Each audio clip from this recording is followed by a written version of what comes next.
Hello everyone, I am doctor Sneha Jha. I am a surgical gastroenterologist. आज बात करते हैं एक ऐसी प्रॉब्लम के बारे में जो इतनी कॉमन है कि फैमिली में किसी न किसी को तो ये दिक्कत होती ही है। Yes, I am talking about constipation या कब्जियत के बारे में। तो होता क्या है कब्जियत, कैसे इसको डिफाइन करेंगे? तो 3 क्राइटेरियाज के अंदर हम कहते हैं कि किसी को कब्जियत है। ज़रूरी नहीं है बस एक सूखी लैट्रिन ही कब्जियत की डेफिनेशन में आती है। सबसे पहला है फ्रीक्वेंसी, मतलब मोशन आपको हफ्ते में कितनी बार हो रहा है। ये जानने के लिए ये ज़रूरी है समझना कि नॉर्मल क्या है। अगर दिन में 3 बार या हफ्ते में 3 बार तक मोशन हो रहा है तो वो नॉर्मल है। तो कॉन्स्टिपेशन कहने के लिए अगर हफ्ते में 3 बार से कम आपको मोशन पास हो रहा है तो वो कॉन्स्टिपेशन है। दूसरी चीज़, लैट्रिन आ कैसे रही है? बहुत सूखी टाइप की लैट्रिन टाइट आ रही है तो वो कॉन्स्टिपेशन में है। एक स्कोर आता है ब्रिस्टल स्कोर, अगर इसका स्कोर 1-2 है तो आप कॉन्स्टिपेशन के मरीज़ हो। तीसरी बात है कि फीलिंग आ रही है कि कहीं लैट्रिन हो तो गई है पर अभी भी खुलासा नहीं हुआ, अभी भी मोशन पास नहीं हुआ ढंग से, बार बार मोशन जाने का मन कर रहा है। तो अब जानते हैं कॉन्स्टिपेशन होने का कारण क्या है। प्रमुख कारण आपका लाइफस्टाइल, आपका रहन सहन, आपका खान पान है। अगर आपके खाने में फाइबर की मात्रा कम होती है, मतलब जो साबुत अनाज है, फल है, हरी पत्तेदार सब्जियां हैं, इसकी मात्रा कम है, पानी की मात्रा कम है, या प्रोसेस्ड फूड मतलब बर्गर, पिज़्ज़ा, ये सब की मात्रा ज़्यादा है तो कब्जियत होने के चांसेस ज़्यादा होते हैं। फ़ोन के आने से एक और कारण बढ़ गया है कब्जियत का। लोग फ़ोन जो है वॉशरूम लेके जाते हैं, घंटों वहाँ बैठे रहते हैं, फ़ोन चलाते रहते हैं, इंस्टाग्राम, यूट्यूब एंड ऑल, और उससे जो अर्ज होती है डेफिकेशन की वो भी कम हो जाती है एंड आपका माइंड जो है वो डाइवर्टेड है। तो यंग एडल्ट और टीनेजर्स में ये बहुत कॉमन है।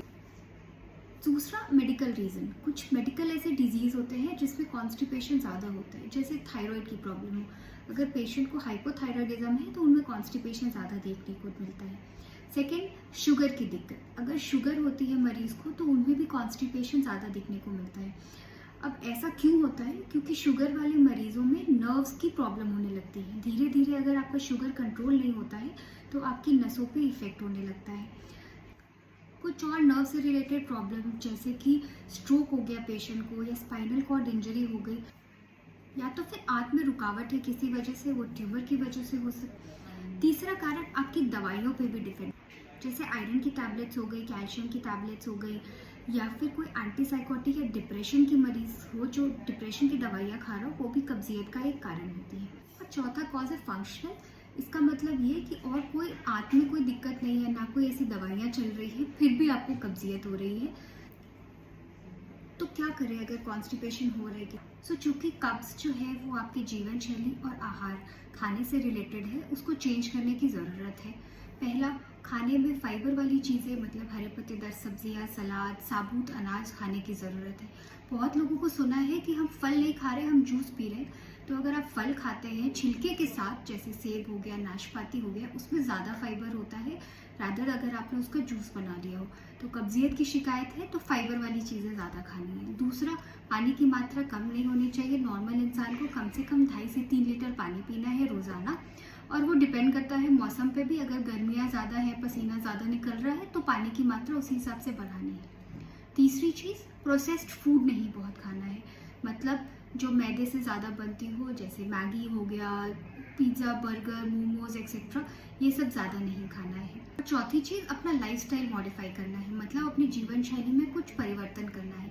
आपका शरीर है, अगर आप अपने शरीर के लिए आधे घंटे का टाइम नहीं निकल पा रहे हैं पूरे दिन में तो आपको ये सब दिक्कतें आएंगी। बस कब्जियत नहीं, धीरे धीरे शुगर, बीपी, थायराइड, ये सब की शिकायतें भी बढ़ती चली जाएंगी। रेगुलर एक्सरसाइज करना है। गाइडलाइंस ये बोलती है कि हफ्ते में कम से कम 150 मिनट आपको ऐसी एक्सरसाइज करना है कि उसमें पसीना आ रहा है, तो ब्रिस्क वॉकिंग।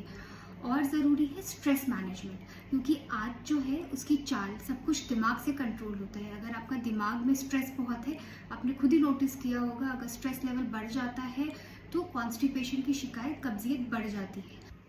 फ़ोन नहीं लेके जाना है वॉशरूम में, क्योंकि एक तो ये अनहाइजेनिक है कि फ़ोन पे स्क्रॉल करते चलेंगे वॉशरूम में बैठ के। It is so unhygienic and definitely और आपके जो ब्रेन सिग्नल भेज रहे हैं जो आपके गट को, वो भी धीरे धीरे वो हैम्पर कर रहा है, फिर आपको कॉन्स्टिपेशन की शिकायत होने लग रही है। और अगर ये सारी बातें करने के बाद भी, अपना लाइफस्टाइल मॉडिफाई करने के बाद भी, खाना पीना चेंज करने के बाद भी अगर कोई दिक्कत आ रही है तो एक बार अपने डॉक्टर से ज़रूर संपर्क। तो कुछ ऐसे अलार्मिंग सिम्टम्स होते हैं जिसमें डॉक्टर से जल्दी मिलना चाहिए अगर कब्जियत हो रही हो, जैसे अगर ब्लड पास हो रहा है लैट्रिन करने के टाइम पे, या फिर अगर आपको भूख कम लगने लगी हो, आपका वेट लॉस हो रहा हो अनइंटेंशनली, अगर फैमिली में किसी को हिस्ट्री है कि कोलोन कैंसर था, बड़ी आंत का कोई कैंसर था, तो वो डॉक्टर से जल्दी संपर्क करें ताकि वो ज़रूरी जांचें कर सके और ऐसी जो चीज़ है उसको जल्दी पकड़ सके।